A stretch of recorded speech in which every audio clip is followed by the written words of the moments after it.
Minutes.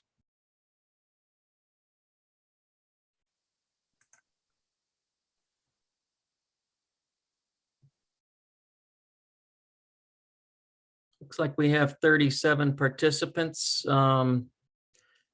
Since we had the technical glitch the last time, if somebody could type in the chat that they can see the screen and hear my voice, I would appreciate that.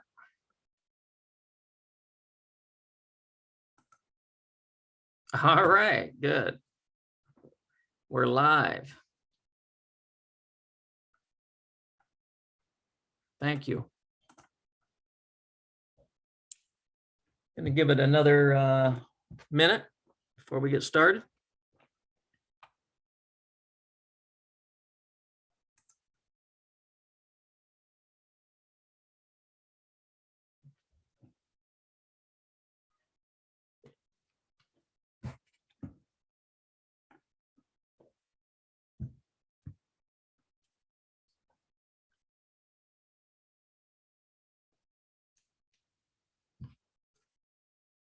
Okay, welcome to our presentation tonight. This presentation is part one of two. At about the 50-minute mark, we're going to take a 10-minute break, and then we're going to start part two. So we are going to have both parts tonight. The total is going to be about 2 hours. And this presentation is intended for pilot schools, chief instructors, CFIs, DPEs. It's also very useful for aviation maintenance technicians. I'm Gary Mitchum. I'm the Airworthiness Program Manager for San Antonio. I have Dan Kelly. He's the Operations Fast Team Program Manager from Greensboro. And we also have Tim Haley. He's the FPM for Greensboro Airworthiness. And we attempted this on June 2nd, and we had a technical problem. So if you're returning after that, we welcome you back. Appreciate you coming back. If you'll type your questions in the chat, at the end we will, if we have time, we'll answer questions. If not, we will email you the answers to all your questions.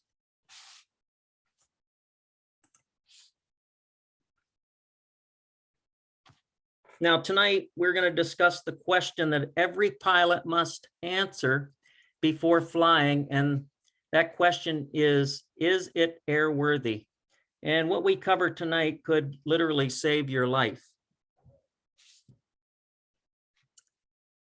This presentation covers the responsibilities of pilot schools, chief instructors, DPEs, CFIs, and all pilots.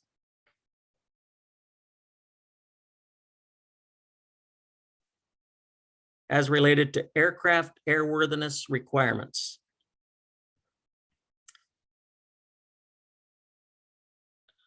We have three simple objectives today. We want to ensure that only safe aircraft are flown for flight instruction. We want to increase pilots' knowledge of the airworthiness requirements. And we want to provide better instruction to student pilots. And due to the amount of information, this is a two-part presentation. Part one will provide information to answer the following questions. What are the pilot and owner responsibilities for airworthiness? The definition of airworthiness, what determines and defines airworthiness? What factors influence airworthiness? The equipment requirements? The life cycle of an aircraft?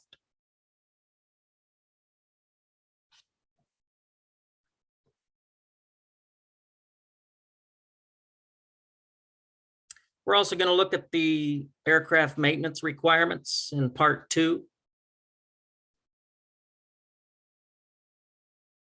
We're going to look at some scenarios for inoperative equipment. What is allowed and what must be done. We're going to look at some scenarios in making airworthiness determinations. And that picture on the right is an actual seat bracket of an aircraft that was showed up for flight instruction.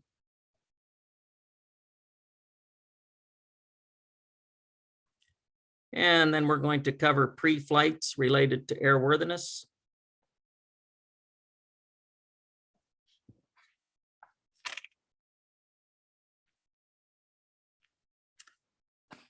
Just note that the regulatory references in this presentation may not be the complete regulation. Only the pertinent part may be included for brevity and clarity. Some are paraphrased. So if you have a question about a particular regulation, please look up the complete regulation. It's important to know some of the terms used in the pertinent regulations. And the first term is person. It's an individual, firm, partnership, corporation, company, associations, joint stock association, or governmental entity. It includes pilots and flight schools, basically everyone. So if you see the word person in a regulation, it means you. Another term is operate. And 14 CFR 1.1 says operate means to use, cause to use, or authorize to use aircraft. Piloting an aircraft or providing an aircraft for use is to operate the aircraft.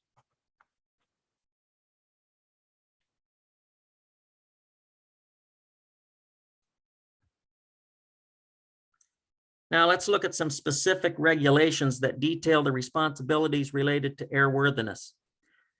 Unless you know what is required, you cannot comply. The first one is Part 91.7. No person may operate a civil aircraft unless it is in an airworthy condition. 91.9 says no person may operate a civil aircraft without complying with the operating limitations in the AFM, RFM, and placards. The AFM, RFM has to be available in the aircraft. And remember, the AFM has important weight and balance criteria that must be adhered to, and the placards must also be adhered to.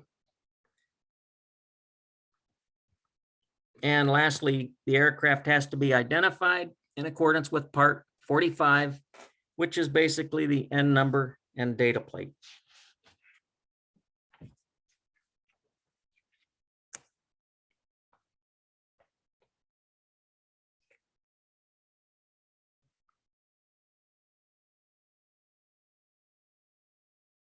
For Part 141 pilot schools, the following items must be carried on each aircraft used for flight training and solo flights. A pre-takeoff and pre-landing checklist, and the operator's handbook for the aircraft, and copies of the handbook if furnished to each student using the aircraft.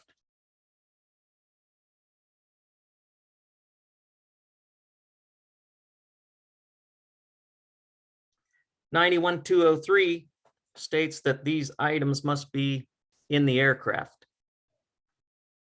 An appropriate and current airworthiness certificate.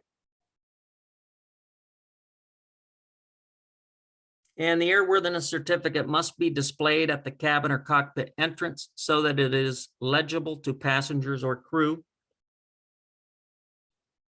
And an effective U.S. registration certificate issued to its owner.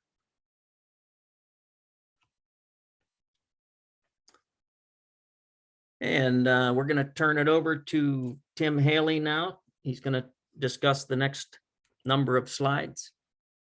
Go ahead, Tim. Hey, thanks. Give me a second. All right, when's the last time you read block 6 of the airworthy certificate? That's where we find the definition for airworthy. It has on it some excellent information that all aircraft owners and operators should know. Let's all read it. Unless sooner surrendered, suspended, revoked, or terminated is otherwise established by the administrator, this airworthy certificate is effective as long as the maintenance, preventive maintenance, and alterations are performed in accordance with Part 21, 43, and 91 of the Federal Aviation Regulations as appropriate, and the aircraft's registered in the United States.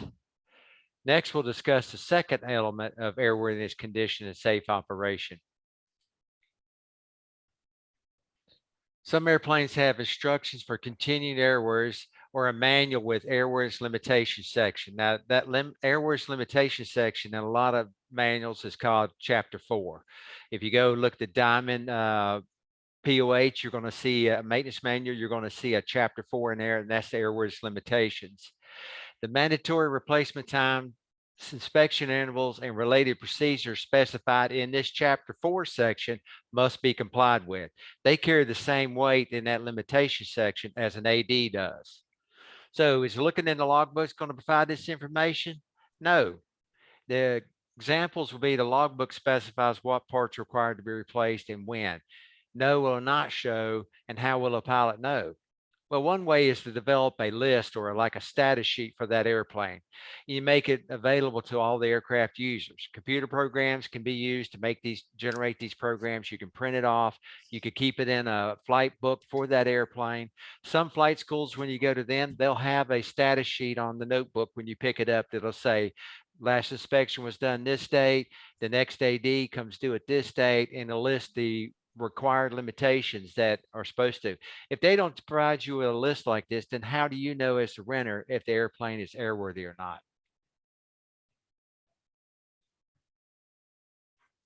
Here's a typical airworthiness limitation section, and often in Chapter 4, it's in Chapter 4 of the AMM. This happens to be out of a Bell helicopter, Chapter 4. Another example is Cirrus's Chapter 4.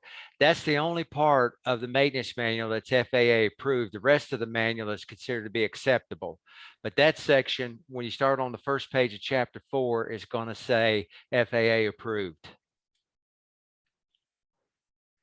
Here's a table that shows the specified life limits. The notes are very important. So if you're flying an aircraft out of flight school or renting an aircraft and you have no means to determine if the life limit parts are expired, how can you comply with 91403C? There must be a list of these items made available to you, and you must check it before each flight to ensure you're complying with 91403C.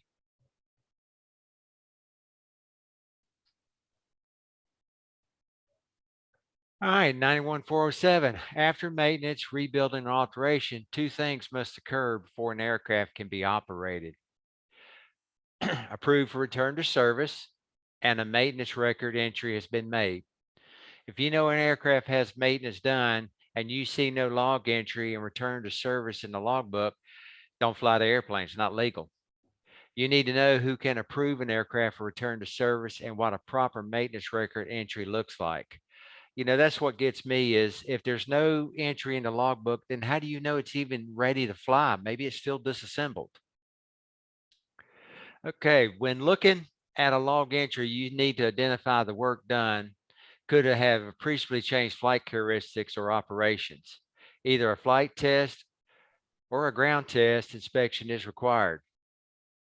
If you inspect the logbooks and you see that maintenance was done, that in your opinion might change flight characteristics or substantially affect its operation flight, you need to be looking for an entry in the logbook that a flight test was conducted, or an appropriate entry that a ground test or inspection was performed. For example, if an aileron was replaced or the flight control cables were replaced, this would meet the criteria of either a flight test or inspection and ground test. Again, the maintenance manual is the guide. We did a webinar looking at 467 accidents. I was surprised at how many of those accidents the mechanic didn't test the airplane after working on it. The actual problem we're seeing is there have been aircraft lately that have not been airworthy during check rides. At this point, it can affect the designee's privilege because the designee is accepting an aircraft that is not airworthy. Remember that designee and flight instructor's privileges can be affected if the DPE accepts and flies in an aircraft that's not airworthy. This can lead to compliance action, enforcement action, revocation if it's serious enough. You want to summarize this up, Gary? All right, thanks, Tim. Appreciate that. So pilots have a definite number of responsibilities related to airworthiness. And unless you know what defines airworthiness, it's hard to comply with those regulations. So that's what we're going to look at next, is what defines airworthiness. And we want to set a good example for the students and the examinees. It must be airworthy, must operate within the limitations of the AFM and placards, must be identified under Part 45, the N number and ID plate, must have an airworthiness certificate and registration certificate, must comply with life-limited parts and inspection intervals. And again, you can't find those just by looking at the logbook. You've got to have a list showing that compliance. Must have return to service, a log entry after maintenance, and a pre-takeoff and pre-landing checklist and operating handbook for flight schools. Bottom line, pilots must only fly airworthy aircraft, and flight schools must only operate airworthy aircraft. So what is the definition of airworthy? Well, two conditions must be met for an aircraft to be considered airworthy. And the first condition is the aircraft must conform to its type design.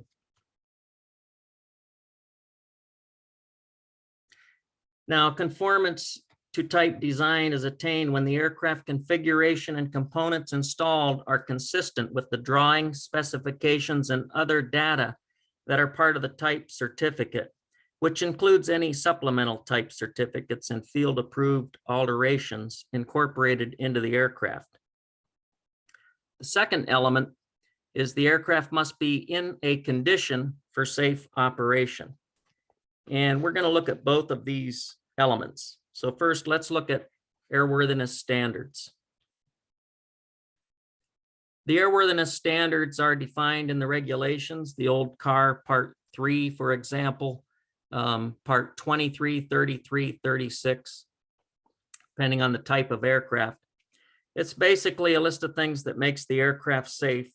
It defines what the criteria are for seat belts, circuit protection, firewalls, placards, weight and balance, etc.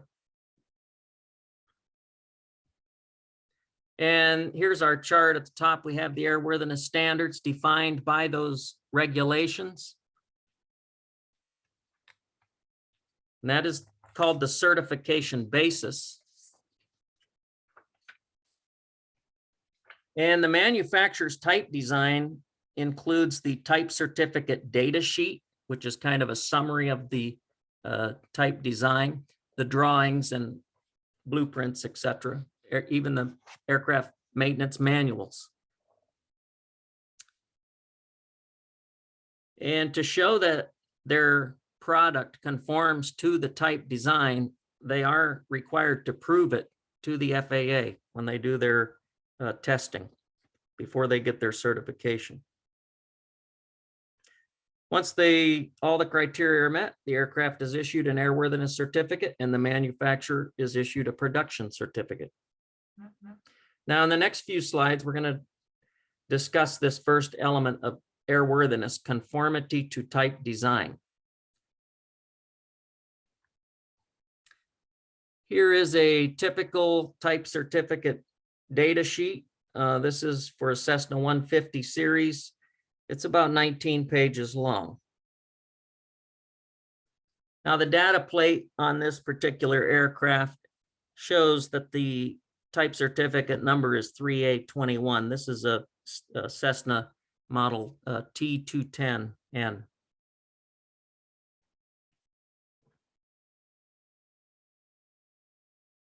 If you go to FAA.gov, find the pilot and airman tab, the drop-down has a mechanics button. And if you select that mechanics link, it will take you to the mechanic landing page. And on that landing page, you can see all kinds of information. And the one I think we're pointing out here, let's make it larger. You can see the type certificate data sheets are available under aircraft and technical information.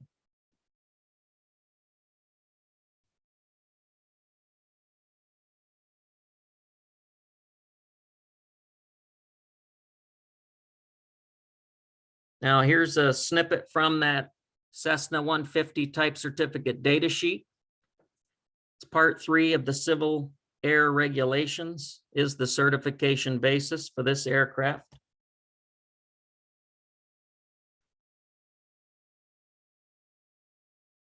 And the type certificate data sheet defines or prescribes the conditions and limitations under which the product meets the airworthiness requirements of the regulations.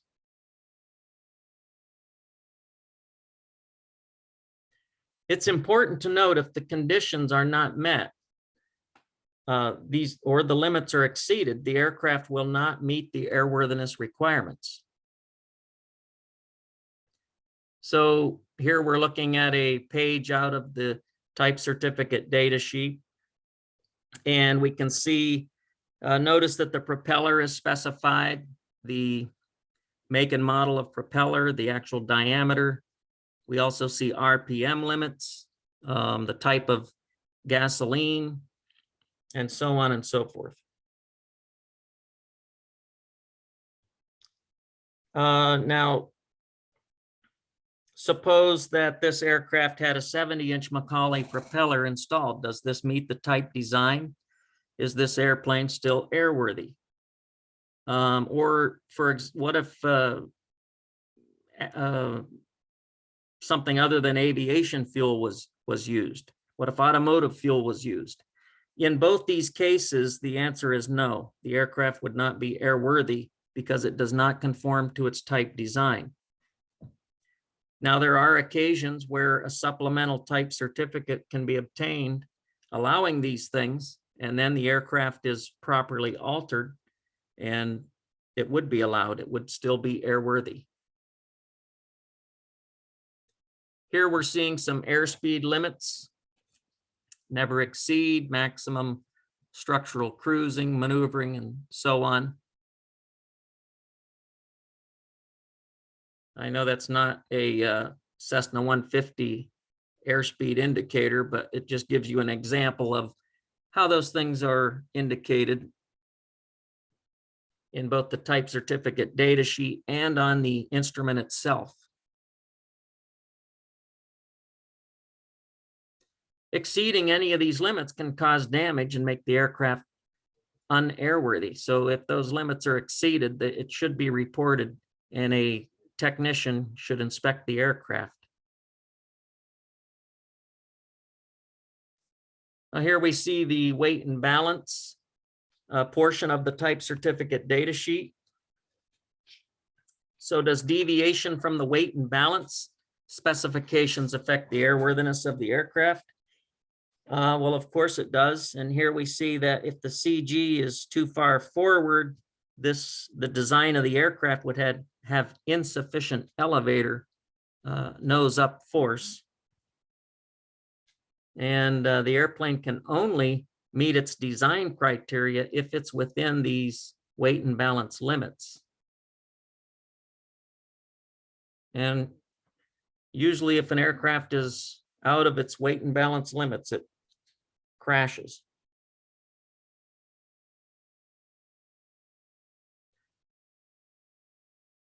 We also have aircraft equipment requirements so that it conforms to its type design.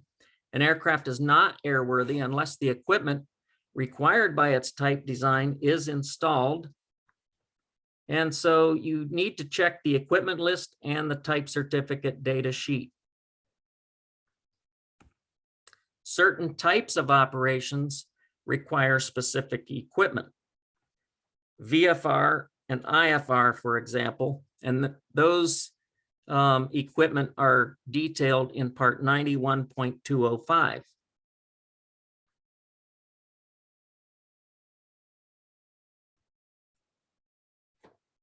Also, airspace. ADS-B equipment is now required, and transponders have been required for a long time. An ELT is generally required by part 91.207. There are exceptions. If you want to look at the details of that rule, you can see there are exceptions to that, but generally an ELT is required.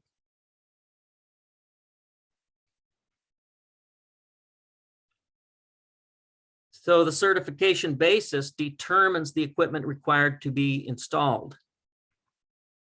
The type certificate data sheet for the aircraft will state something about equipment, and the original equipment list is provided by the manufacturer.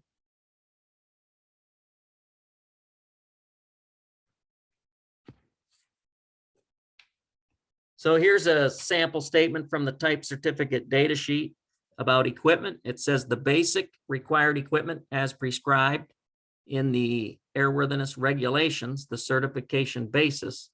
And remember, for this Cessna 150, we saw that was car part 3, must be installed in the aircraft for certification. And here's an extract from part 3. It says required basic equipment is listed in 3.655. And if we look at that, we can see the list of equipment there: airspeed indicator, altimeter, magnetic direction indicator, and so on and so forth.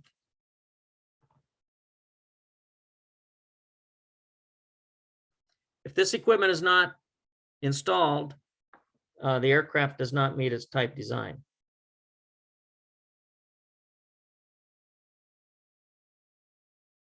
Okay, this slide is very difficult to read. Sorry about that, but here's a sample of a Cessna 172S equipment list. And this one has, if it has an R beside it, it means it is required equipment. And here we have a page from that equipment list. You can see some of the items have an R, and the R means that is required piece of equipment. And notice this particular one has the actual part number that's required.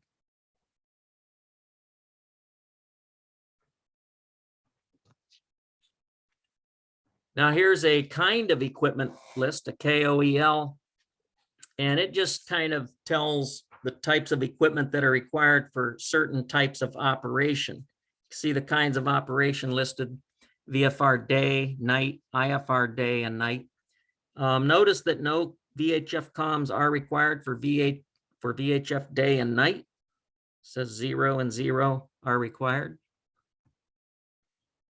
And here we're going to compare both equipment lists.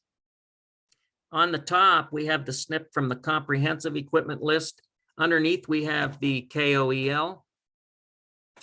And notice that the strobe is required on the comprehensive equipment list, and it's shown as required on the KOEL for all types of operations. They agree.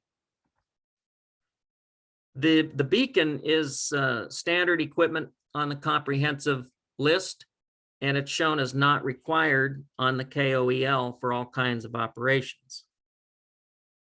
They agree.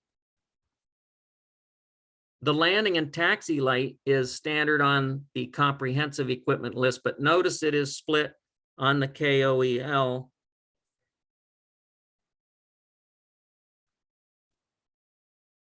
The landing light is required for VFR night and IFR night for hire only, and that agrees with 91.205. So they've kind of simplified looking up the regulation for us with this by using this chart.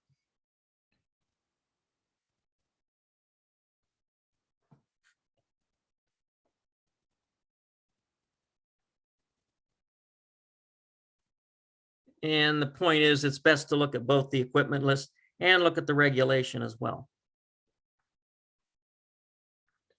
So I'm going to turn it back over to Tim, and he's going to talk about the second element of airworthiness. So now we're going to look at the second element of airworthiness, condition for safe operation. Is it worn or worn out? We all know that wear and tear deterioration does occur over time and use. Some might say that wear and tear is more intensive for a flight school aircraft that's used more often. And that's a subject to hard landing. So if you're working on these aircraft, keep in mind older aircraft and aircraft with high utilization have more wear and tear. So what is safe or safety? Safety is defined as the condition being safe from hurt or loss. Keep accident free. Let's keep in mind as we see how to determine if something is in a condition for safe operation. Question we must ask is, when does normal wear and tear become an unsafe condition? When normal wear and tear causes an aircraft part, structure, or system to no longer meet its type design, then the aircraft's no longer in a condition for safe operation. Tires. Are the cords showing? What's the OEM say about that? Seat belts. Are they frayed? Would they hold up in an accident?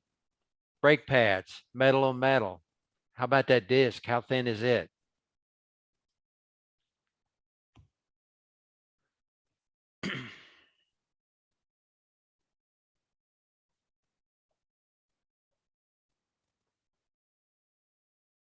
Hold on a minute. I skipped one. Sorry about that.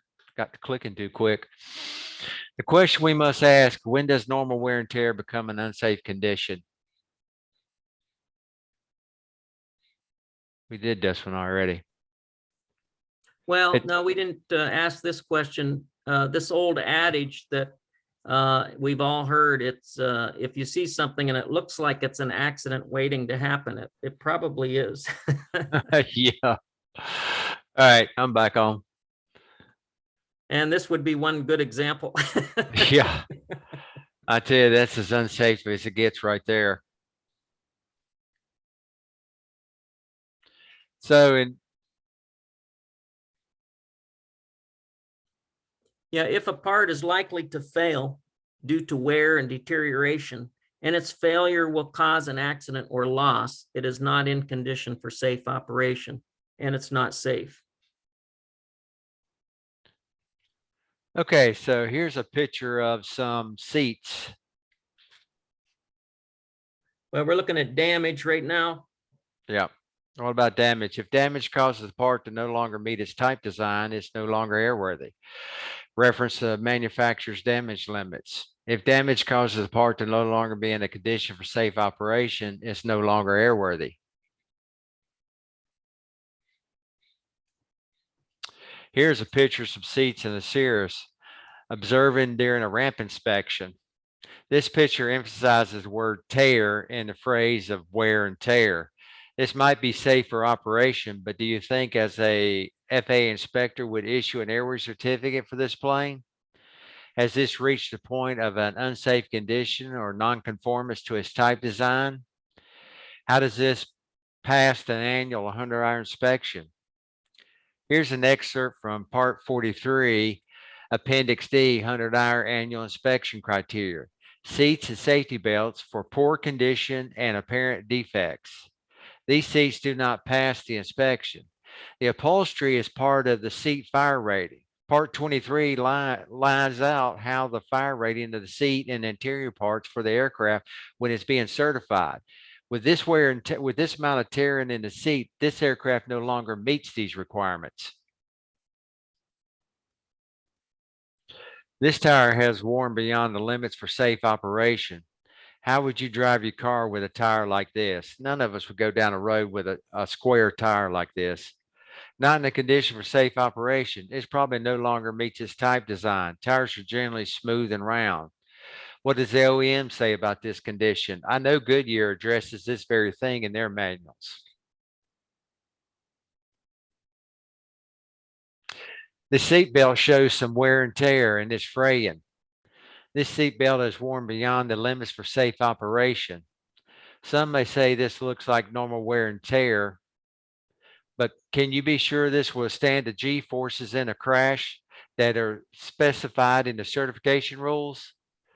What about the TSO tag missing? How do you know these seat belts are even the correct part or model to be in this aircraft? They may be out of an old car. Here's the type design certification requirement for a Part 23 aircraft for seat belts. Even though the regulations allow for repair of the seatbelt webbing, it has to be equal to the original condition. That's why we have a TSO number for it. That gives the guidelines on how to manufacture that belt. Here we see that the belt's worn completely through. Literally, this belt is a good 1/4 inch narrow than it was, because it's not 3 inches wide anymore. Definitely not in a condition for safe operation, because the wear and tear has reached the point that it does not meet the type design. And I want to point out that these pictures came from actual aircraft that were presented to the FSDO and being used for flight instruction. So these are actual pictures in our district. Okay, dents, especially on the leading edge of wing, can be hazardous because they affect the flow of air over the airfoil and the generation of lift. Without an inspection by a certified mechanic and checking with the manufacturer specification and tolerance, this aircraft must be considered unairworthy. You will need to see an appropriate log entry to ensure the airworthiness determination has been made.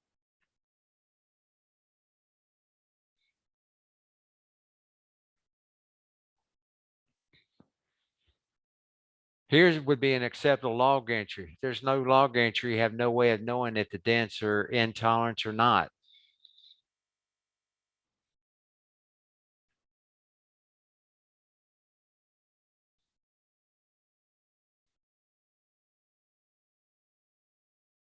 Okay, I'll take the presentation back on slide 55.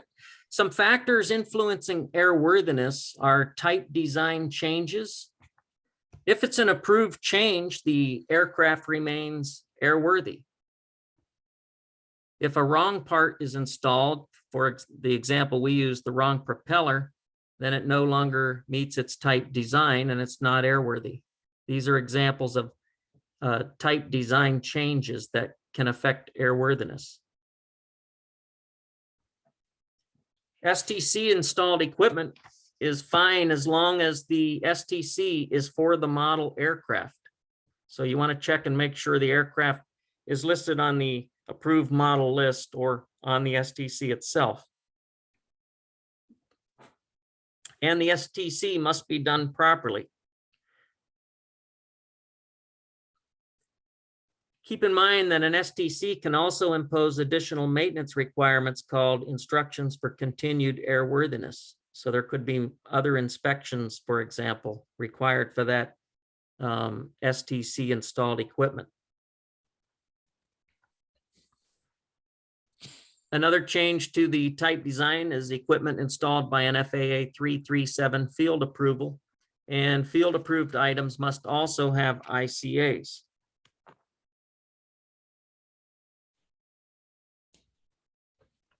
So if equipment is installed that requires a field approval or an STC, and here we're talking about major alterations, and none was obtained, then the aircraft is no longer airworthy.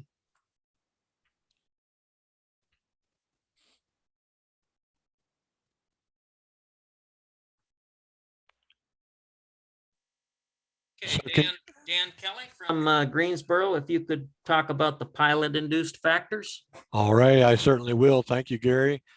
And so, yeah, we all fly. The pilots that fly, we're going to talk about those factors that possibly will influence the airworthiness of the aircraft that we fly. And we're going to hit it right off the bat with hard landings. Oh my goodness, a hard landing can exceed the design limitation and cause damage. And it can be cause damage to the landing gear itself. I've seen to where a hard landing was hit so hard that the rigid struts started going through the top layer of the wing. Not a good situation. Torque limits, those type of things can really mess up the actuation of the gear itself. Hydraulic strut seals can be damaged, firewall damage. Usually, as when we go out to look at inspections of airworthiness, if the firewall is bent, it becomes more of a substantial damage to the aircraft rather than being an accident versus an incident. So usually the engine mount and part of the nose gear usually connected into the firewall somehow, and that hard landing on that nose wheel can cause damage to the firewall. And of course, prop strikes, they can be a real big issue and messes the prop up, has to do required engine inspection and or tear down. So exceeding the airspeed limitations of the aircraft, you know, we're talking about VNE, VNO, the red line, the yellow arc, the VE, FE, the white arc, the flap extension speeds, and of course the gear speeds, retractions. And remember, some aircraft have not only extension speeds, but also when you retract the gear too. So you got to be careful, especially in the training mode, not to exceed those. If you do exceed it, you're going to possibly cause damage to the gear doors and or the mechanisms that work those type of through sequence valves and so forth. So also engine RPM. Oh my goodness, we can get over red line. You got to be really careful there. You can hurt the prop and hub centrifugal force that can overstress that, and of course internal engine component stress. I would also say this on high performance engines like something that exceeds 200 horsepower. Be careful in the amount of how fast you move that throttle forward and bringing the throttle back. Don't move it really fast, because then you can start actually detuning the counterweights and so forth. So be careful with that, not to move them too fast. You can also over temp. That's another pilot induced thing of the engine, the cylinder head temperatures, exhaust gas temperatures. Be careful when you're leaning things out. And of course, some of these engines now you can lean on the cool side of peak, which is, you have to be extremely careful there. Watch that. And of course, you got to watch that oil temperature. When you do your run up, especially on hot areas like this time of the year, down where we were yesterday, it was 9. I saw coming back from Johnson County Airport in North Carolina, I saw a temperature on the G car of 100 degrees driving down the road. So, you know, when you're operating in these type of environments, make sure you do your run-ups into the wind as much as possible.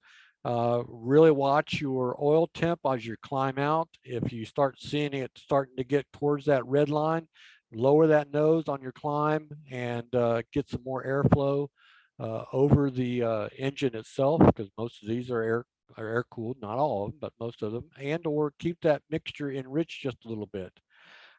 Watch out for seatbelt issues, i.e. hanging out the aircraft. Oh my goodness.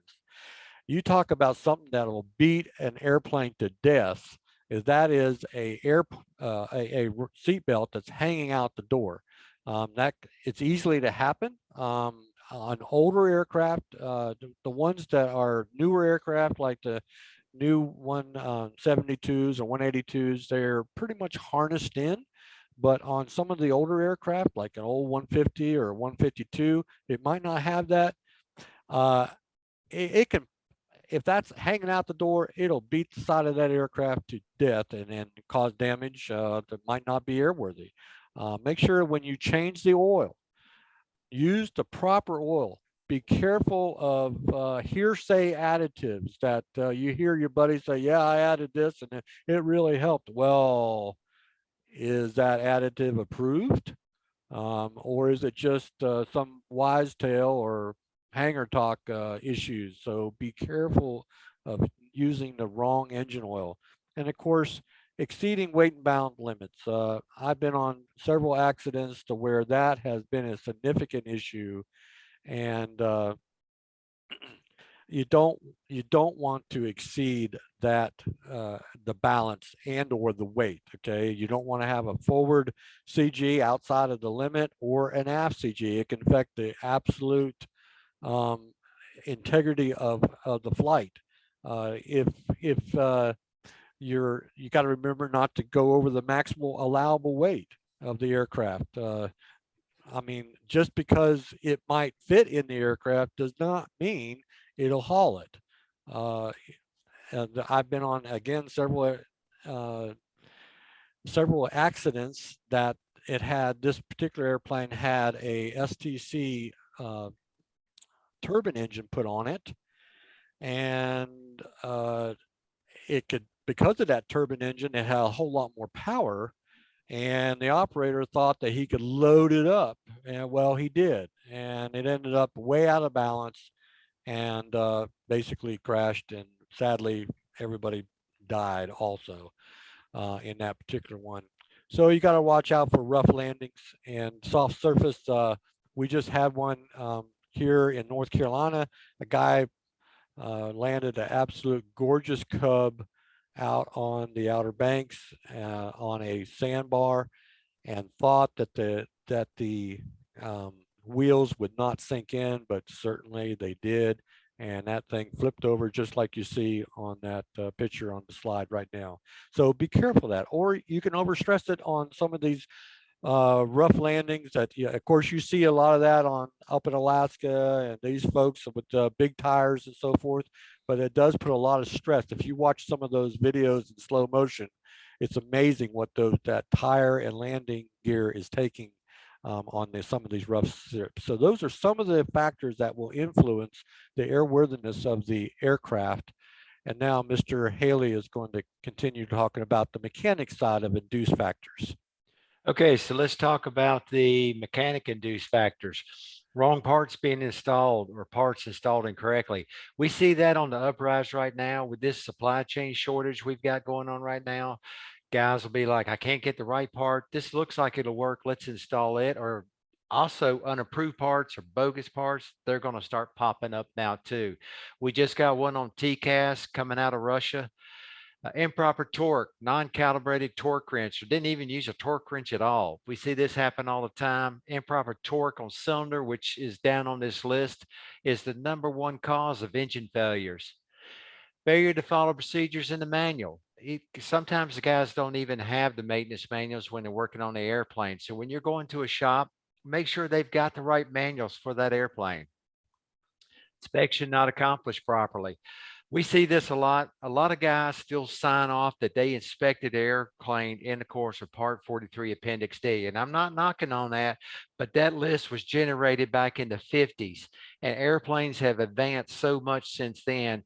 It's just a general guide. It doesn't list the specific items you need to be looking at on your inspection. Parts or fasteners not safety wired properly. You know, we run into this occasionally when you've got owners working on the airplane and they don't have a good idea exactly what that safety wire is supposed to be doing.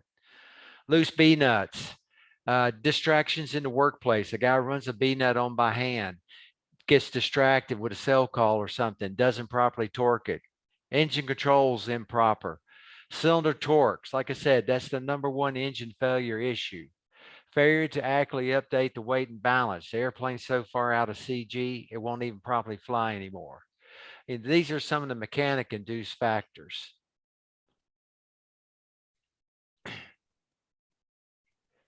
Okay, so when you walk up to the airplane, you see this door handle. Looks like a mechanic decided to attach the door handle with safety wire. Probably was supposed to be some kind of pin in there. He didn't have it. He thinks, this safety wire will work. this is not an approved attachment hardware called out in the aircraft maintenance manual, which means this aircraft doesn't meet its type design. This is exactly what we're talking about when we say it doesn't meet its type design. What about condition for safe operation?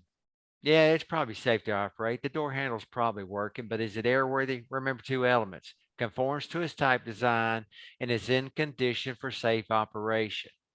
This might be a condition for safe operation, but it does not conform to the type design, so it's not airworthy. Some might argue that this repair is equivalent to the original. You know, if the airplane crashes and it's on fire and the firemen come up to open this door handle and that safety wire breaks, are you going to think it's a safe repair then? Remember, repairs have to return an article to its originally or properly altered condition.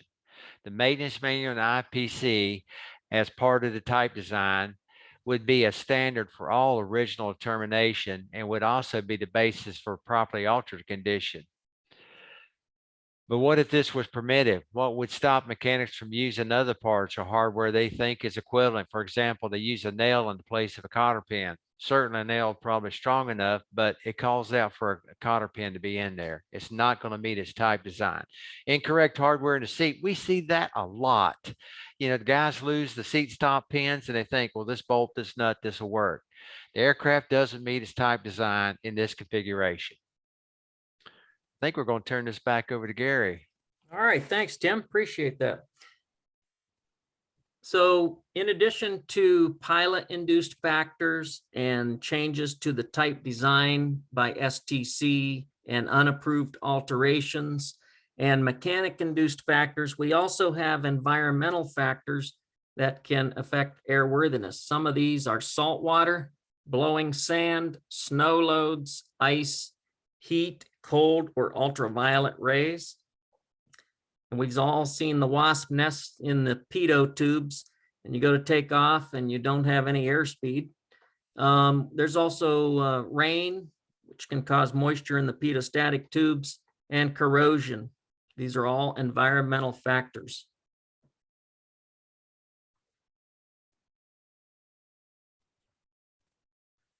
So the life cycle of an aircraft is basically you have a factory new aircraft with an initial type design, and that type design can be properly changed by an STC or an FAA field approval, and the aircraft remains airworthy.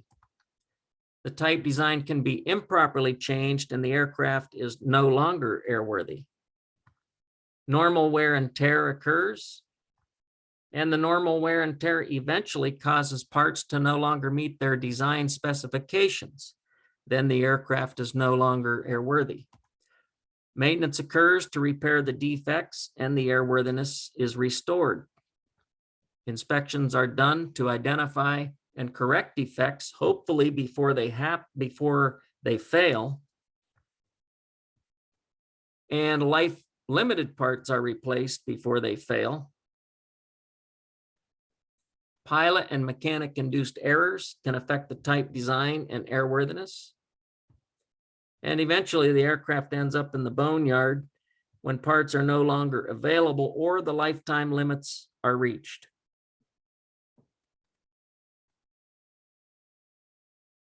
So let's review and summarize part one, and then we're going to take a 10-minute break. We looked at the responsibilities for airworthiness, and basically everyone is responsible, mechanics and pilots and owners and flight schools.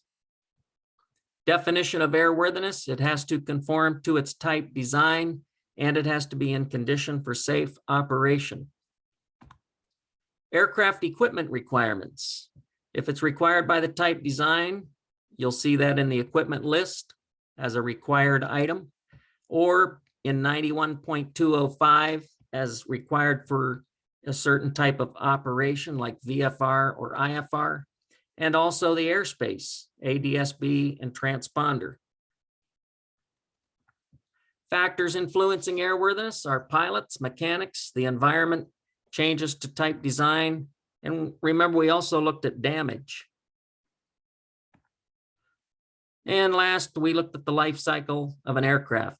Comes factory new, there's changes to the type design, then there's wear and tear, repairs occur, Parts reach their life limits. Environmental factors influence the life of the aircraft, and eventually, unfortunately, they end up in the boneyard. Now, part 2 is going to cover aircraft maintenance requirements, the 100-hour, the annual ADs, and life limits. We're going to look at some scenarios for flying with inoperative equipment and airworthiness determinations. And then we're going to look at pre-flight procedures. And with that, we will take a break, and let's come back at 5 after 7. We'll see you then.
Okay, I believe it's 7:05, so welcome back.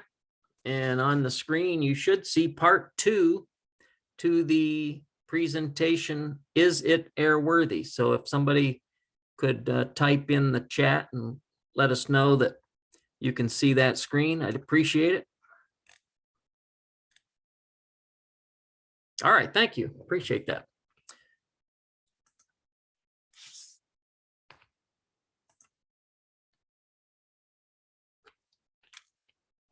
Well, we'll restate the objectives. We want to ensure that only safe aircraft are flown for flight instruction. We want to increase pilots' knowledge of the airworthiness requirements. We want to provide better instruction to student pilots. And in part 2, we're going to look at aircraft maintenance requirements. I think I just skipped one. Oh, that's just a nice Cessna panel, or excuse me, a Piper panel. I actually made that panel when I was working in Dunkirk, New York. Aircraft maintenance requirements.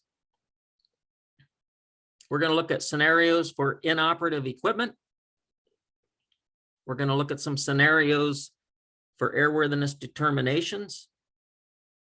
And then we're going to look at pre-flight related to airworthiness. So aircraft maintenance requirements, part 91-409 for aircraft used in for flight instruction states that aircraft must have had an annual or a 100-hour inspection in the last 100 hours time in service and been approved for return to service in accordance with part 43. An annual has to be done by an A&P with an IA. A 100-hour inspection can be returned to service, performed and returned to service by an A&P. Aircraft ADs must be accomplished. This includes one-time and recurring ADs.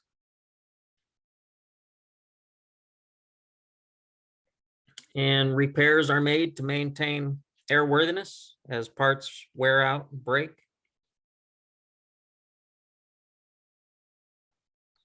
Life-limited parts have to be replaced. So these are all the different maintenance requirements. And we'll turn it over to Tim, and he's going to discuss special light sport category requirements. Go ahead, Tim. Special light sport category aircraft are governed by 91-327 for the maintenance requirements. AC 6532 is a good reference. We're not going to talk about everything with light sports today. Special light sport aircraft operate for flight instruction. The maintenance requirements are an annual inspection the last 100 hours time in service. Be approved for return to service under Part 43. 43.7 must be done by a Part 65 person. For light sport, the inspection can be performed by a certified repairman with a light sport aircraft maintenance rating and an appropriately rated mechanic or appropriately rated repair station. Now, there's two repairman certificates for the light sport guys. You have the inspection one, and then you have the aircraft repairman. If you've just got the inspection one, then you can only do a condition inspection on the airplane that you own, and it has to be done within the last 12 months. All applicable ADs complied with.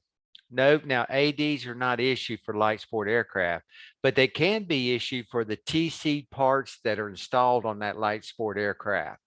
This will require the manufacturer to issue, for light sport, we issue safety directives. Safety directives are the same as an AD for light sport. Each applicable safety directive that corrects an existing unsafe condition got to be complied with. Here's an example of a condition inspection on a light sport. Note the inspection was conducted in accordance with the aircraft's ICA. We've got the registration number, we've got a date, we've got the total time. I certify this aircraft's been inspected in accordance with the Rimfire Model 61 condition inspection as identified in the aircraft's ICA's, instructions for continued airworthiness. What must be inspected? For aircraft with a standard airworthiness certificate, what must be inspected during a 100-hour? Part 43, Appendix D, which we talked about in the last part, specifies what must be inspected during the annual 100-hour inspection. It's an extensive list, but basically it includes the airframe, engine, prop, systems, and appliance. Now, like I said, this list was generated decades ago and hasn't been updated to the most current aircraft. You won't find anything in there about inspecting composite components, but yet we have airplanes flying today that are totally composite. Airframe items are paragraph B, C, F, and G. Engine items are paragraph D. Landing gear E. Prop H. Radio group I. Everything else. Who can perform an inspection? Make sure the inspection was signed off a person authorized to perform the inspection. An annual inspection is an A&P with inspection authorization. 100-hour on the airframe, that could be an airframe mechanic. 100-hour on the engine or prop, that's going to be a power plant mechanic. Can an owner perform an annual inspection if he's under the supervision of an A&P with an IA and the IA sign it off? No, because it's prohibited by 43.3. An owner can be present and can assist, but the inspection must be performed by the IA. All right. Thanks, Tim. Yep. I think you've got one more. Trying to keep up with the slide. Who can notes here. approve for return to service after an inspection? Annual, A&P with inspection authorization, airframe, and A&P with a airframe is an airframe mechanic, engine power plant's a power plant mechanic. All right, thanks, Tim. Now Yep. we're going to look at some maintenance record entries. 91.407 requires it. What does a proper maintenance record entry look like?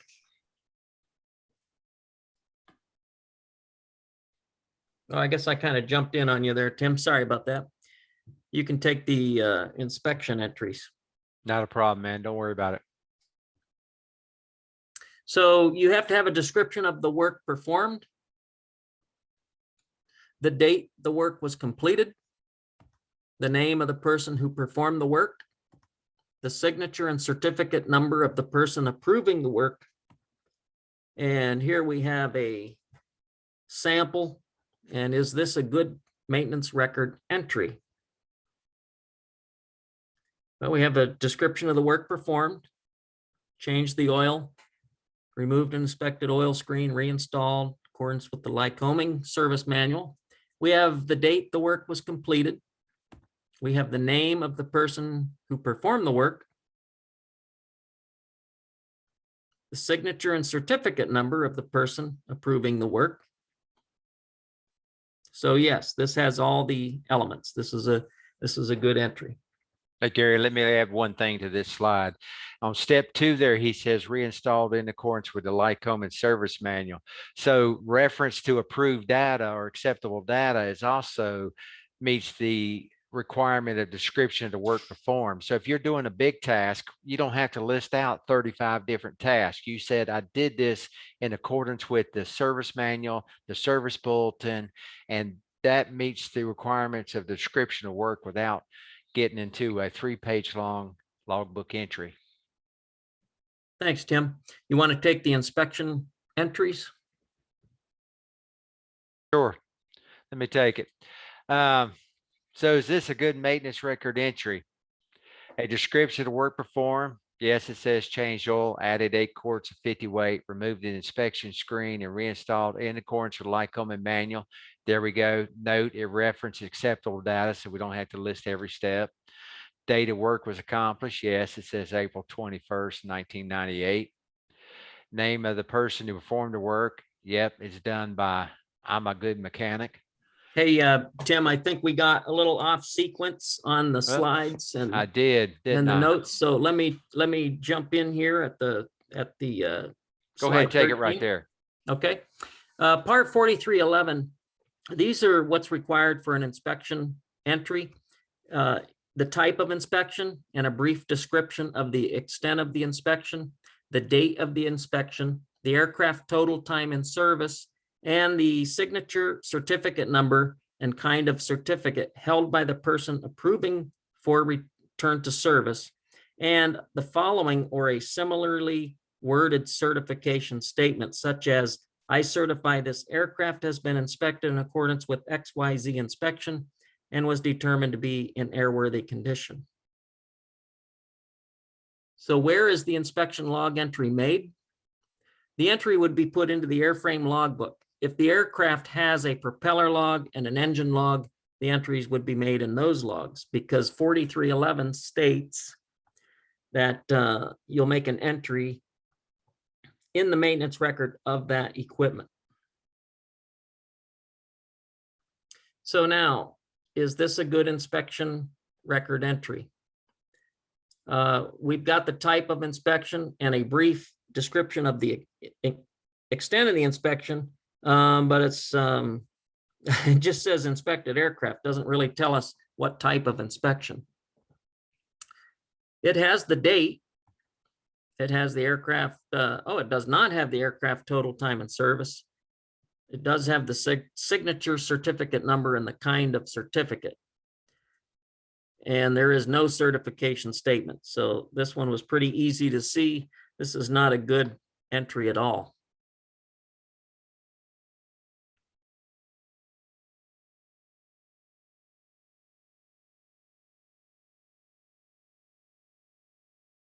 So let's look at this one. We've got the type of inspection. It's an annual inspection. There's the date. There's the aircraft total time in service. There's the certification statement. I certify the aircraft was inspected and was found to be in airworthy condition. But this was an annual inspection, and this person did not have an IA, so an annual can't be performed except by an IA, so it's not a good entry. So let's look at another one. I certify this aircraft was inspected in accordance with a 100-hour inspection using 14 CFR 43 Appendix D and was found to be in airworthy condition. We've got the type of inspection and a brief description of the extent. They even referred to Appendix D. There's the date. There's the time. And there's the signature, certificate number, and the kind of certificate. And there is the certification statement. So all the hour elements appear to be there, and it can a 100-hour inspection can be performed and returned to service by an A&P. So yes, this has all the valid entries.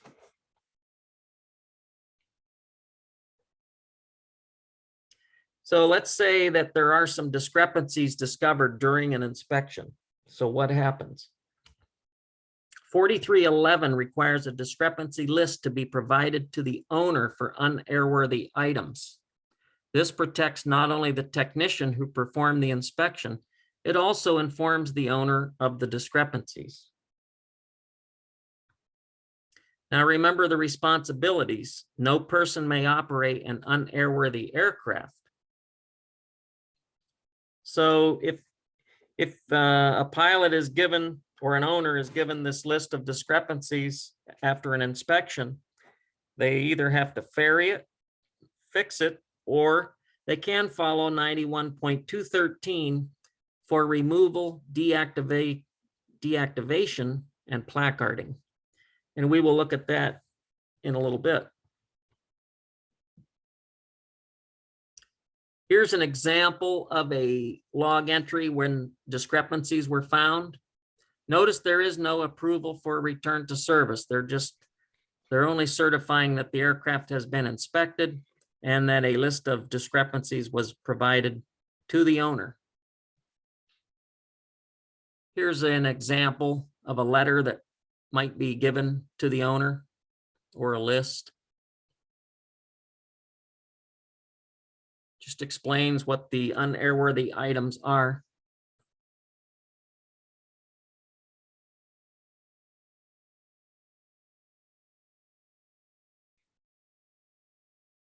Okay, now Tim is going to be talking about AD lists. Okay, so although a list of ADs for small aircraft is not required by regulation, 91417 titled Maintenance Record requires the owner or operator to maintain records containing the current status of applicable airworthiness directives, ADs, or safety directives if we're talking about light sport. The method of compliance, the AD or safety directive number, revision, date complied with. If the AD or safety directive involves recurring action, the time and date when the next action is required. Without some sort of list, the owner operator's responsibility in accordance with 91403 for maintaining the aircraft in airworthy condition to include ADs at risk of non-compliance due to not having an easy verification process. Often the AD compliance table is part of the aircraft maintenance records, and you can get an idea about when recurring ADs are due by studying the table. Many flight schools keep a table that lists the required inspection, maintenance, and ADs when they are completed and when they're due in their aircraft. Okay, so here's a list. Here's a blank AD list. You can see mandatory requirements, 91417 at the right side of the screen. They are also depicted by the red arrows. The revision date, not the amendment numbers required. The effective date, same as revision. Red arrow, the method of compliance. The mandatory requirement. Note there is a very little space available here to make an entry.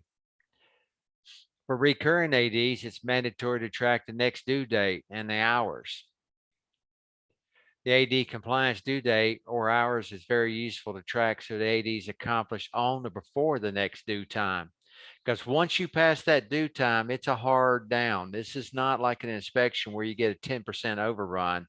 It's down once it passes.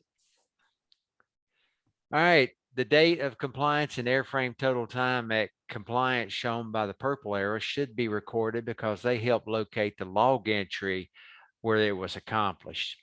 The green arrow, the one-time or recurring block showed is very useful for tracking AD compliance. A sign-off block is identified here by the blue arrow. This block can remain blank since the logbook is normally used as an AD record. So you can have this AD list, and then you're going to see some of them where there is a signature and a certificate number over there. Now that record's now become permanent part of the aircraft records.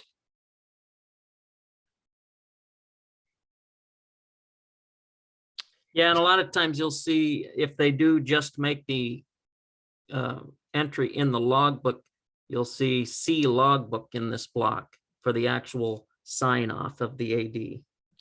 Right now it's just a listing of where to find the actual AD sign off and not an actual aircraft record then. Here's an example of an AD listing that you can download from FAA.gov. This is right off our new DRS system. You'll see some webinars where we go in and talk about how to use the new system, but you can go in there and research the ADs for your aircraft and then download it into an Excel spreadsheet. And this is just a screenshot of what that looks like. So there's no reason why anybody can't have a nice printed up AD listing for their aircraft. And you could use this as a reference and just add the date. See logbook page 6/23/2022 for the actual sign off for this AD.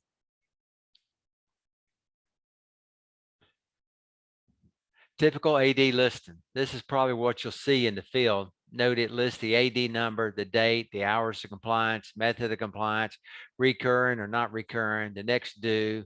Some ADs are based on aircraft total time. Some are based on calendar. Some are based on cycles.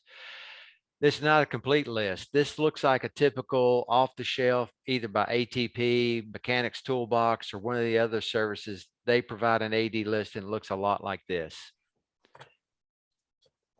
All right, I'm going to take the next slide and we're going to talk about life limited parts. here is a typical life limited parts list. We can see this is for a Bell 206 helicopter. Helicopters always have a lot longer list for life limited parts than fixed wing aircraft. Notice the main rotor blade shows that its life limit is 5,000 hours.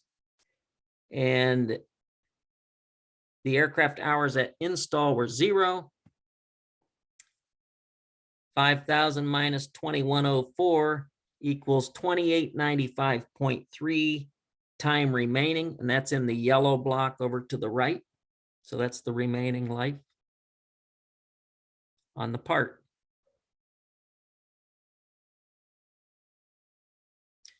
And it must be removed at 5,000 hours.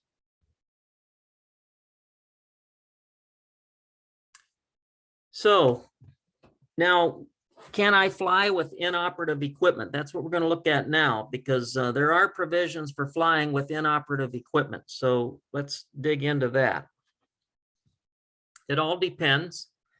It's not as easy as you might think, because remember, we just looked at all the requirements for airworthiness, and some of that requires certain types of equipment, depending on your airspace or the type design. It is governed by 91.213D, and here are the basics. You must use an MEL and an LOA, a letter of authorization, if they are issued. If no MEL is required or issued, you can fly with a certain piece of inoperative equipment if that equipment is not listed as required in the equipment list, if it is not listed as required by 91.205, which is VFR day, or if it is not required in the airspace, or if it is not listed as required by an AD. Then it can be deactivated and placarded or removed and placarded.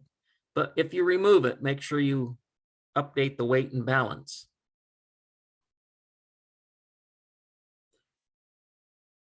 Now, if it is deactivated or removed, it must be repaired or replaced or removed or inspected at the next required inspection. No person may take off an aircraft with inoperative instruments or equipment installed unless the following conditions are met. So here's the actual regulation. An approved MEL exists for that aircraft, and the aircraft contains a letter of authorization. The MEL and letter of authorization constitute a supplemental type certificate for the aircraft. So if you have an MEL and LOA, you can follow the MEL and fly with the equipment that's inoperative if it is listed in the MEL. If an MEL is authorized, you must follow the conditions and limitations and the maintenance and operations procedures contained in the MEL. Repair categories in the MEL are not applicable for Part 91 operators,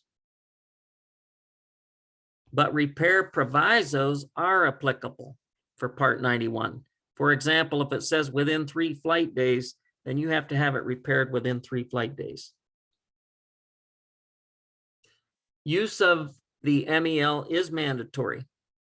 The aircraft records available to the pilot must include an entry describing the inoperative equipment. To defer repair of inoperative item, we deactivate, remove, and placard in the Part 91 world.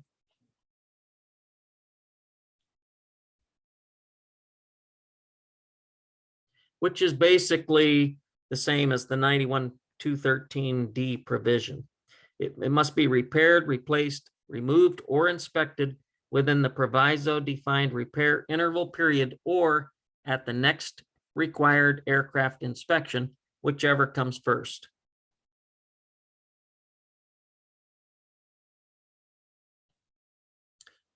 (91.213D) says a person may take off an aircraft with inoperative instruments and equipment provided there is no master MEL under 91.213D, you could fly with inoperative equipment in certain aircraft. And there's the list of aircraft that you can fly with inoperative equipment. When there is no master MEL, you go on the website and the FAA.gov, you look up MELs and there isn't one. Or you do see a master MEL, but you're flying a small rotorcraft, non-turbine powered small airplane, glider, or lighter than air aircraft. Then under 91.213D, you can fly with inoperative equipment. But both of these have stipulations. The equipment cannot be inoperative if it's listed in 91.205 VFR day type certification instruments and equipment. It has to be operable. Or if the equipment is listed as required on the equipment list or on the KOEL for the kind of flight operation being conducted, then it must be operable. Or if the equipment is required by the type design, it must be operable. And remember there, we looked at the equipment list in the type certificate data sheet. Stipulations continue. The equipment cannot be required by an airworthiness directive to be in operable condition. And equipment required for a particular airspace must be operable if flying in that airspace. ADS-B, for example, must be operable. So to fly with inoperative equipment, we have to look at the equipment lists, the type certificate data sheet, 91.205, the VFR day equipment, airworthiness directives, and the airspace requirements. Step 1, determine what type of aircraft you're flying in and whether or not a master MEL has been developed for that aircraft type. For example, a Cessna 150 meets this criteria because it's a non-turbine powered airplane and there's no master MEL available. A large rotorcraft with a master MEL available, then you must use the MEL. You cannot just use 91.213D and remove and placard the equipment. And you also must have an LOA. If you don't have an MEL and an LOA, everything must be operable. Step 2, you identify if the inoperative equipment is listed as required in the equipment list or the kinds of equipment list. Check the type certificate data sheet and see if the equipment is listed. If the equipment is listed as required on the equipment list, it must be operative. Step 3 is to determine if the equipment is required by Part 91.205 for the operation being conducted. Step 4 is to determine if the equipment is listed as required by an AD. Step 5, determine if the equipment is required in the airspace. So if the equipment is listed in the equipment list as required or in 91.205 for VFR day or whatever the flight condition is, day, night, or IFR, or by an AD or the airspace, then it must be operable.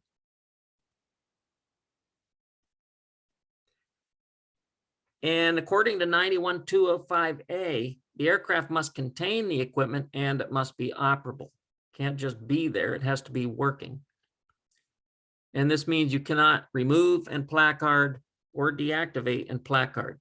It has to be there and it has to be working. Here's an example of 91.205. I'm sure you've all seen the list. Here's 10 items. I think there's about 13 or more items that are required. These are items that you cannot placard and or remove. They all have to be operable.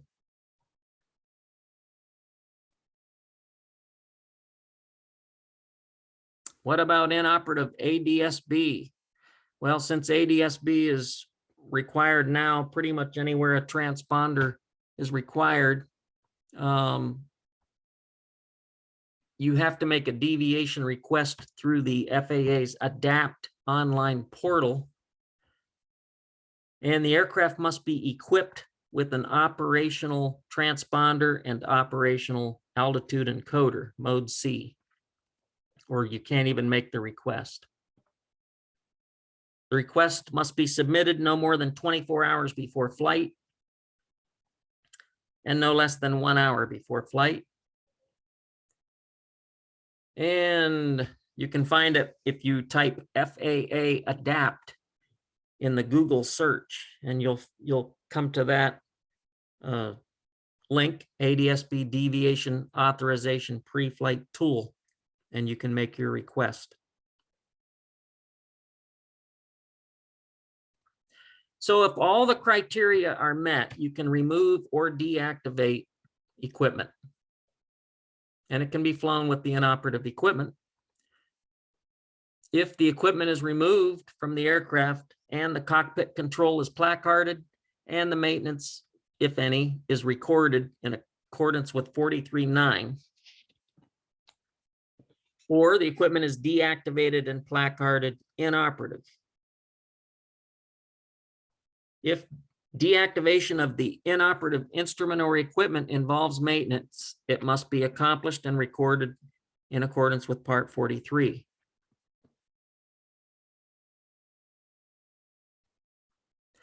So is the aircraft still airworthy once you follow this process and deactivate and placard or remove and placard the equipment? Yes. Yes, it is, because the actual regulation says it's still conforms to its type design if that regulation is followed.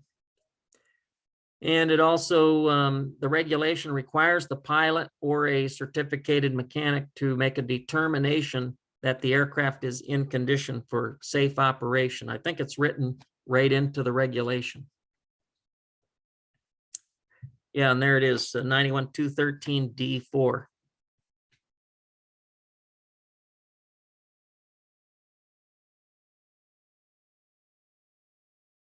So can it be inoperative forever? Well, one of these things must be done at the next required inspection. Remember that.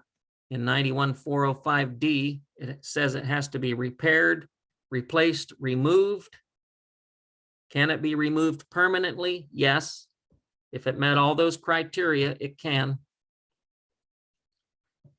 And it has to be inspected. So if it wasn't removed or repaired, so you just deactivated it, at the next inspection and every required inspection after that, it has to be inspected. And that inspection has to be recorded. And this would be a typical log entry for that type of an inspection. Mechanic wrote, inspected NAVCOM number 2, deactivated under 91.213 D, still in condition for safe operation.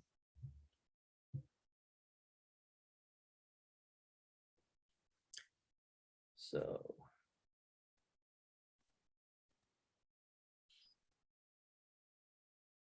Okay, Tim is going to look at some scenarios for inoperative equipment. So let's take a look at something. You notice the taxi light is inoperative. Can you fly? You need to check 91.205 and see if the taxi light is required for VFR day or night operation. 91.205, you do not see the taxi light listed anywhere in 91.205. You need to check the equipment list and see if it's listed as required equipment. Since the taxi light's not listed as required equipment under 91.205 or an AD or in any airspace, it meets the criteria for being inoperative. The taxi light is deactivated and placarded inop. If deactivation of the inoperative instrument equipment involves maintenance, it's got to be accomplished by a mechanic.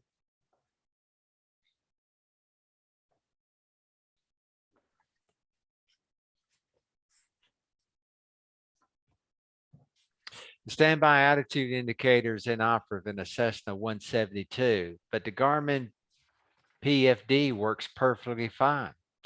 You decide to pull the circuit breaker and placard the panel and fly the aircraft. Is this a correct decision?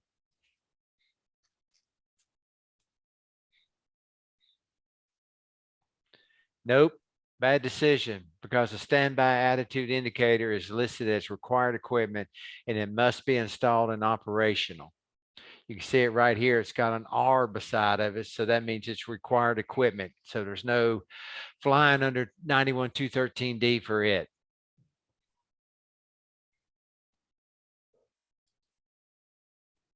Okay, I'm going to take the next scenario. Here's that seat belt that we saw earlier. I think we already know the answer to this one. You see the seat belt on the passenger side is frayed, but you're flying solo and you decide to remove the seat belt so you can fly the airplane under the provisions of 91213.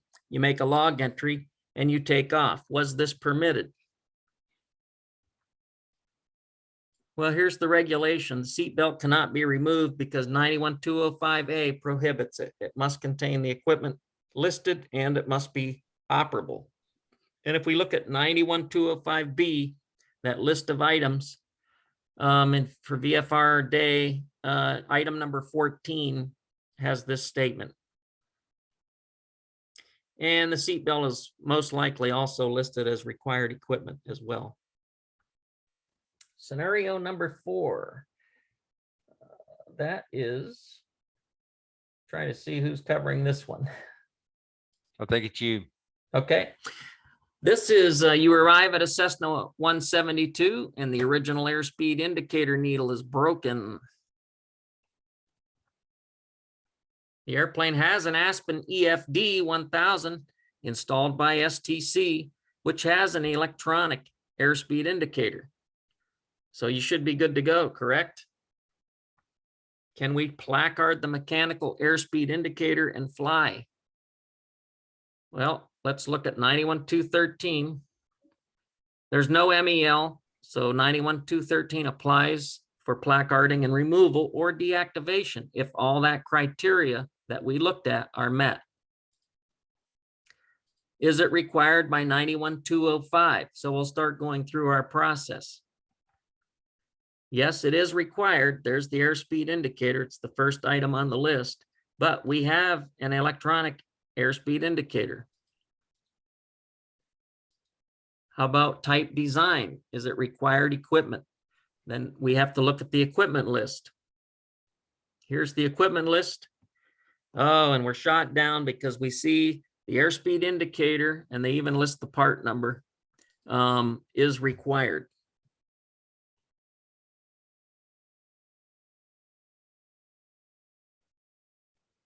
And if you look at the Aspen STC statement, it also says the existing airspeed and altimeter must remain. So if it wasn't there, it would invalidate the STC. So you could not placard the pedostatic standard airspeed indicator.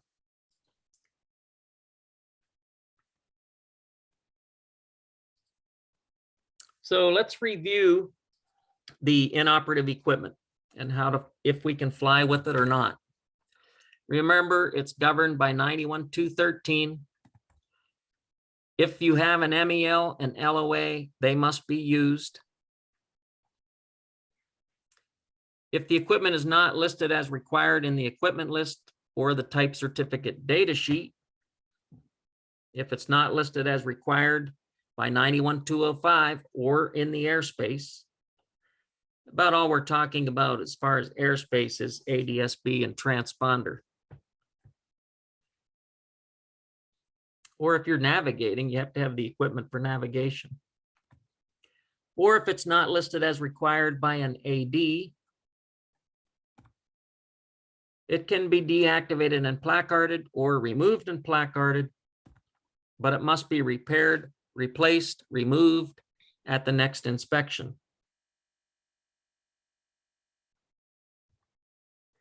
And remember that deactivated items must be inspected at the next required inspection and every inspection And there should be a log entry for those inspections.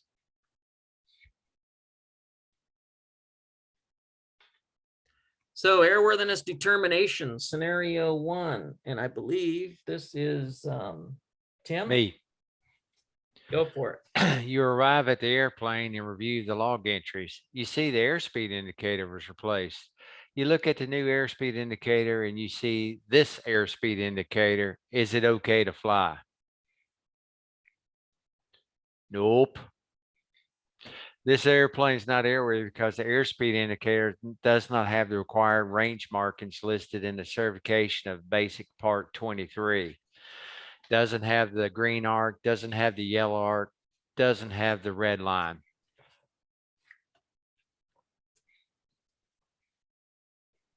You want to take number 2? All right. You come up to the aircraft and you notice the gear fairing is cracked and it appears to be held on with only the pressure from a washer. Is this airplane airworthy? It's not airworthy for 2 reasons. This item could fall off in flight, and that's not a condition for safe operation. It could hit somebody on the ground, for example. And it's deteriorated beyond its design specifications. It really doesn't conform to its type design at this point. There's even pieces of it missing here.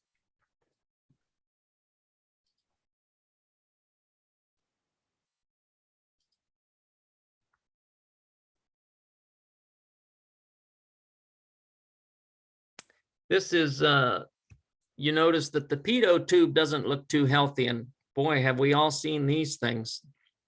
That pitot heat really works on these. But the airspeed indications have been working fine. Is this okay to fly? This is not airworthy because can you really trust your airspeed indications? And you know, if a chip of that material would go down the pitot tube, you'd lose your airspeed indications.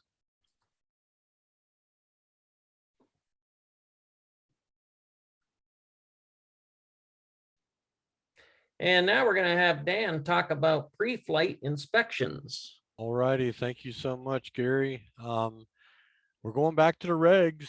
91.7 says the pilot in command, the PIC of a civil aircraft, is responsible for determining whether that aircraft is in a condition for safe flight. The PIC shall discontinue the flight. Remember this, when an unairworthy mechanical or electrical or structural conditions occur. So remember that even while you're flying. If you land somewhere and all of a sudden you detect something melts, or you get a smell of electrical or something, be careful. Also, now, you know, if you're going to fly, you've got to do a pre-flight. So we're going to talk about the actual walk around pre-flight of an airplane. So it starts with things that you should be looking at, i.e. things that are very essential for safety. It should consist of the review of the logbooks, and that's both the airframe logbooks and the engine logbooks, propeller, you know, all that. Sometimes these are not readily available to you, especially for rental aircraft. Now, and let's say you go to an FBO and you ask you get checked out in an aircraft. Would it be good for you to possibly ask for these? They might not have them in the aircraft, which they don't have to have them, but it would be a good idea to actually look at the airframe, engine, and propeller logbooks. If they are not available or they will not give them to you, be careful about those type of things that when you if that comes about, okay, just be aware of that. So first thing you should try to do is try to review those aircraft logbooks. Note any maintenance actions to be accomplished. Make sure that it shows that it's been properly returned to service after a maintenance um, thing was action was done, and make sure you use that the proper procedure was done in by the AFM or the owner's manual. So when you look at these type of things, make sure you check the status of I'm sorry, check the status of the when you review these records, check the status of life limited parts. Try to look at that AD list that we have been talking about and that you have seen. Now you might since you might not be a mechanic, you might not know what ADs are actually supposed to be for this airplane, and that might not be that might be okay, but there should be some type of list, and you should actually see where they've been either signed off or approved, or they were marked non-applicable in that listing. Check to ensure that the annual and the 100-hour has been accomplished within the past 100 hours. Okay, if it's like if you're a rental airplane or a flight school airplane, it has to be done inspected every 100 hour. For those who just own an aircraft and it's not in a flight school or rented, then you just have to have an annual inspection every 12 calendar months. Make sure that you have the weight and balance data that's in the airplane. It's amazing how many times that I have done a ramp check in these past 7, 8 years that I've been on in the FAA, and not the current law weight and balance was possibly not in the aircraft, or they couldn't find the weight and balance that was supposed to be in the airplane.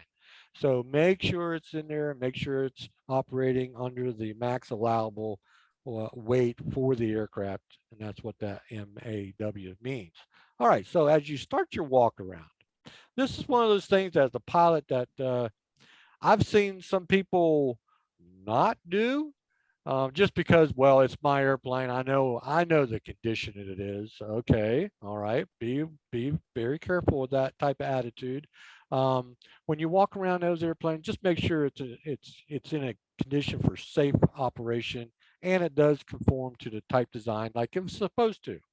So when you walk around, you're going to look at make sure that water, sediment, and that the fuel is in the proper grade. Now, when I say the proper grade, it's always nice for, as we know, 100 low lead is a light blue. The old 8087 was like a pink or reddish color.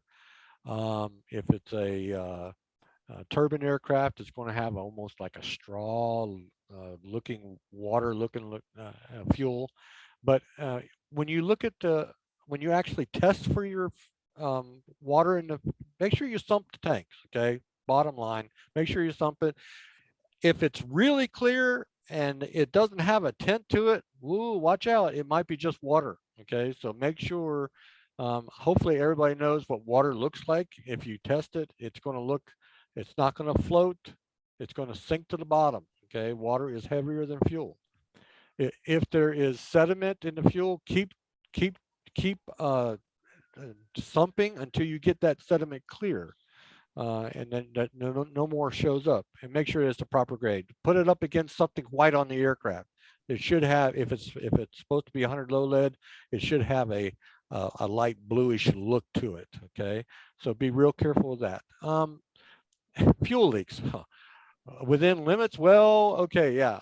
There might be some fuel stains on top of the wing. Maybe it got overfilled, or it leaked out because it wasn't level, sitting there and sitting in the sun. And let's say you just topped it off. This happened to me. You top off the airplane, you go in and pay for it. You might sit and chat for a little bit, and maybe the aircraft's in an unlevel condition. I walk out and it's seeping out from around the fuel caps. Oh my goodness, that's not good. Okay, so remember that, and make sure that if you, I've done a pre-flight on a Baron one morning to take it somewhere, and there was fuel dripping out from the root of the wing. Okay, not a good situation. Make sure you check those things. On your fuel vents,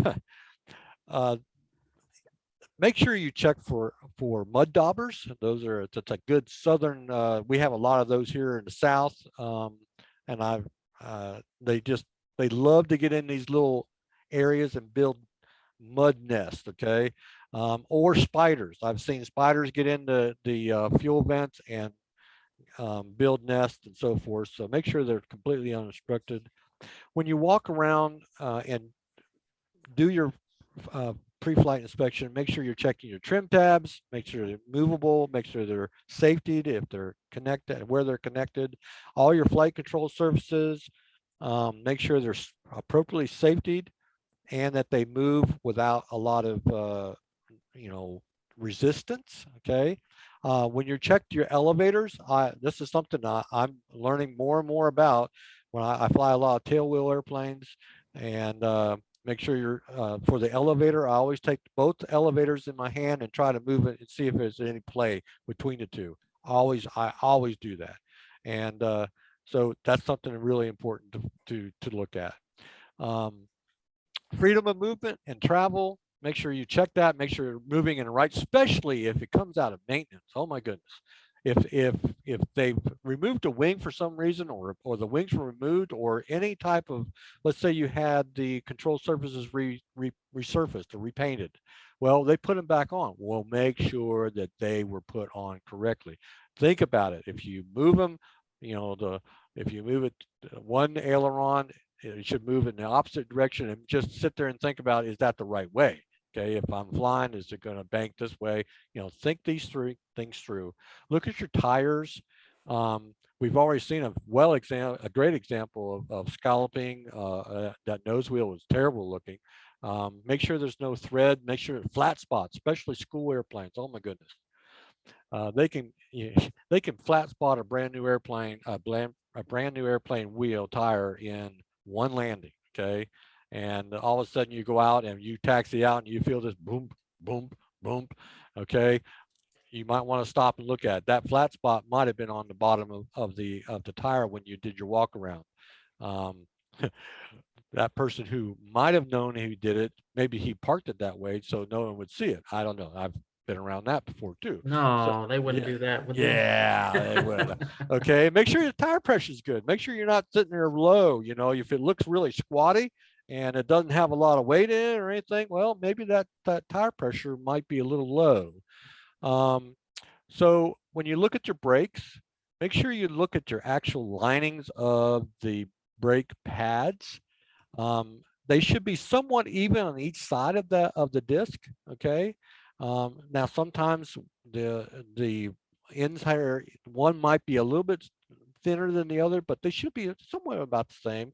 Look at the actual disc, how thick or thin that is. If it's really thin, or if there's a lot of scalping on the disc itself, or grooves, be careful with that. Make sure if there's holes in the bolts, they should have a torque to them, and they should be safety on your calipers, on your brake calipers. Make sure that's good. And also looking for hydraulic leaks. Most of the time you'll find that the brake calipers will have 5056. It's a red fluid looking hydraulic fluid. Look for leaks, look for cracks along your brake lines and or tubes. So check that out. And also for your landing gear, your bungee cords, your struts, your hydraulic leaks, linkages, those all should be checked. As you continue to walk around, look at your pedostatics probes and ports. We always saw a bad example of one that was definitely way overheated. And also your panels, make sure some of the fabric aircraft will not have any screws. They'll just have like spring tensions up inside that you slide in and you slide in the other side. Sometimes they can, from the vibration of takeoff and landings or wherever you're landing, they can move back a little bit. And I've actually seen them depart the aircraft before. That's not a pleasant experience. So look at your seat tracks. Look at your seats, your seat belts, make sure they're all appropriately. Take a look at your seat belt, seat tracks. The holes in the seat tracks should be somewhat round, not egg shaped, not cracked. Okay, there are certain cracks that are allowed, but some are not. Okay, so really check those out very carefully. When you check your engine oil, I've seen a lot of people do this. They just open up the cowl access, take the dipstick out, look at it, and stick it back in. Okay, I would not advise that. I would take the dipstick out, have a rag appropriately ready for that as it comes out, so you don't drip down into the. Wipe it off. Okay, wipe it off, stick it back in there, turn it back down, pull it and unscrew it, pull it back out again. You will have a better, more accurate reading of the oil. And when you open those access panels, look inside. It should be somewhat dry in that whole area. If you see a lot of oil dripping off somewhere or fuel coming out of leaking out of the carburetor somewhere, if you can see it, that's something to really check when if you have those type of accesses. So make sure it has the airworthiness certificate, registration, and aircraft flight manual. All that should be in there. Oh my goodness, the turkeys. I see that you changed that there, Gary. You did have old skunk at there. And Well, he's next. oh, okay, there you go. So use your full sense of your hearing, your feeling, and your sight and your smells when you just common sense. When you walk around that airplane, make sure that you use all your senses, and when you get back in that airplane, you feel confident that you have done a good pre-flight and you're ready to go, and the airplane is ready to be safely flown. Thank you. All right, thanks, Dan. Appreciate that. Okay, remember this list of responsibilities.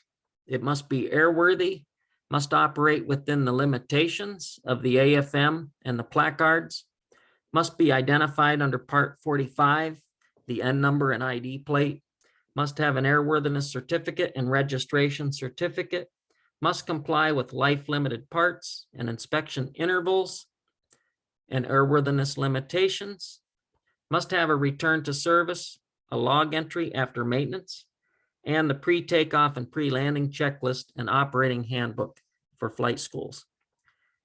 And we added something else in Part 2 to this list of responsibilities. It must have had an annual or 100-hour within the previous 100 hours aircraft total time in service. Inoperative equipment removed and placarded or deactivated and placarded. And does the logbook say anything about a discrepancy list? If it does, then you need to look and make sure that those unairworthy items were repaired.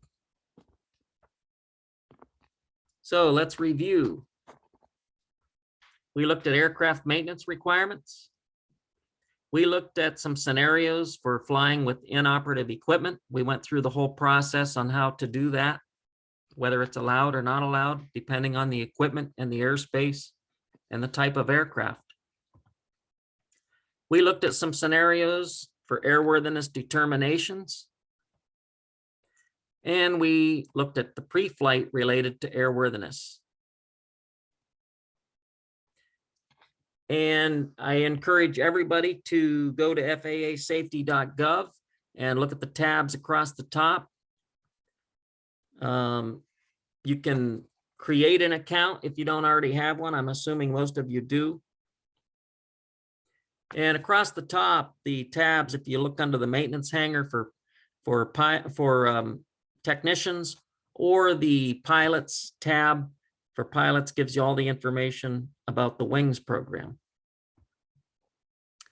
And there's 2 really good tutorials for individuals and employers for the AMT program. And there's also a lot about wings on those 2 icons that you see on the screen. If you have any questions, feel free to contact myself or Tim Haley. I forgot to put their information on here, but if you have a specific question for Tim or Dan Kelly, I will make sure that they get that. And You can type questions in the chat, and they are recorded as well. We can do a report and we can answer these later. Anything else, Tim and Dan? Roger brought up one good question talking about required placards. In many old aircraft, the placards are no longer eligible. He's right about that. Placards are called out in the POH as required. If you look into that Cessna POH, you'll list what all the required placards are. Also, an STC or an AD may require a placard to be in place. So you have to review that information as well. And then when you talk about older airplanes like a Luscombe, Taylorcraft, they don't have a POH. So the placards in those are required by the type certificate data sheet, and those placards are the POH for that airplane, the same as it is in experimental, that operating limitations that gets issued when you get your special airworthiness ticket, that's your POH for that airplane. So that was a good question, Roger. I think that's all we see in there. Right, and it was currently right now. I will also say this, like for N model or M model or Skyhawk or something to that effect, those placards that are listed are supposed to be in the airframe itself. That view from the pilot will be listed in that pilot's operating handbook. Yeah, we also had a question concerning the verbiage of the placard. Can it just say in op versus inoperative? Since 91.213 says placard inoperative, anything surround, yes, the correct way to placard it is using the full term inoperative. I doubt any inspector would have any heartbreak over that if it was just said inop due to limitations in space or whatever, but the correct way to do it is to use the term listed in the regulation. We even have somebody from Uganda on here, so that was very good. We are trying to, or we did record this, so it should be available. I've never recorded one that was this long, a 2-hour presentation. So I'm hoping that the technology works. There's always a long conversion period after we shut down for it to convert. And if you would like a recording of it, just contact myself, Tim, or Dan, and we will get you a link to the recording. Really appreciate everybody's attendance tonight, and I appreciate my my fellow FPMs here, Tim Haley and Dan Kelly. Really appreciate their help. And it's been a great night, and I appreciate it. And until next time, I'm going to sign off. Well, thank you very